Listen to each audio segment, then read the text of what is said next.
కుంభరాశి వారికి ఈ వారం సానుకూల పరిస్థితులు గోచరిస్తుంది. ఇంటా బయట పేరు ప్రఖ్యాతలు వస్తాయి. కష్టానికి తగిన ప్రతిఫలం లభిస్తుంది.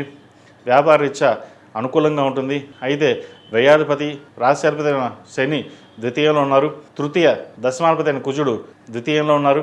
రియల్ ఎస్టేట్ రంగంలో ఉన్న వారికి సానుకూలంగా ఉంటుంది. వ్యాపార అభివృద్ధి చక్కగా ఉంటుంది. నూతన వ్యాపారం ప్రారంభించాలని ప్రయత్నాలు చేస్తారు.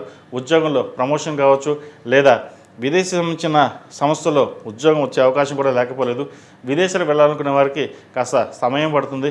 ఇప్పటి నుంచి ప్రారంభిస్తే సంవత్సరం చివరిలో వెళ్ళే అవకాశాలు పుష్కలంగా ఉన్నాయి. విద్యార్థులకు విదేశీ సంబంధించిన విషయ వ్యవహారాలు, బైజెస్ విద్యకు సంబంధించిన విషయ వ్యవహారాలు, టెక్నికల్ సంబంధించిన విషయ వ్యవహారాలు చాలా చక్కగా ఉన్నాయి. కష్టానికి తగిన ప్రతిఫలం లభించే అవకాశం కూడా గోచరిస్తుంది. వీరికి ఏలినాటి శని నడుస్తుంది.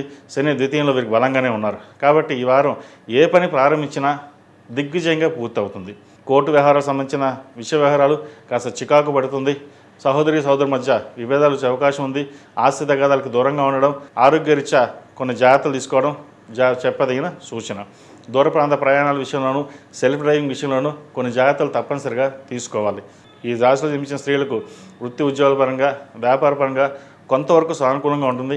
వారం ప్రథమార్థం కంటే ద్వితీయార్థం వీరికి కాలం చక్కగా ఉందని చెప్పచ్చు. ఏదైనా సరే నిర్ణయాలు తీసుకునేటప్పుడు కుటుంబ సభ్యుల సలహాలు తీసుకునే ముందుకు వెళ్ళండి.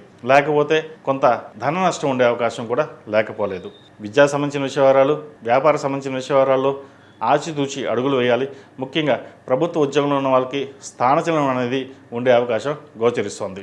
అదేవిధంగా రియల్ ఎస్టేట్ రంగంలో ఉన్న వారికి, కాస్మెటిక్స్ రంగంలో ఉన్న వారికి, సినీ కళా రంగంలో ఉన్న వారికి కాలం అనుకూలంగా ఉంటుంది. వృధా ఖర్చులు అయ్యే అవకాశం గోచరిస్తోంది. రూపాయికి 20 రూపాయలు ఖర్చు ఉంటుంది.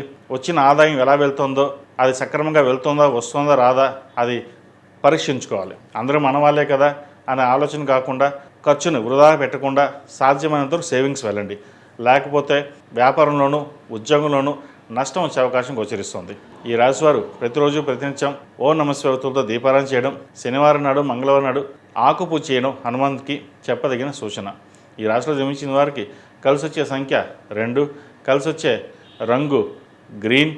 ఏదైనా పని మీద బయట వెళ్ళినప్పుడు సోమవారం కానీ గురువారం అడిగిన వెళ్ళండి, మంచి ఫలితాలు సంప్రాప్తిస్తాయి. ఈ పూజస్టోర్.in పసుపు కుంకుమ నుంచి దేవతా విగ్రహాల దాకా అన్ని రకాల పూజలు, వ్రతాలు, గృహప్రవేశం, హోమాది శుభకార్యాలకు కావాల్సిన పూజా సామాగ్రి అంతా ఒక్కొక్క క్లిక్ తోనే మీ ఇంటి వద్దనే పొందండి. ఈ పూజస్టోర్.in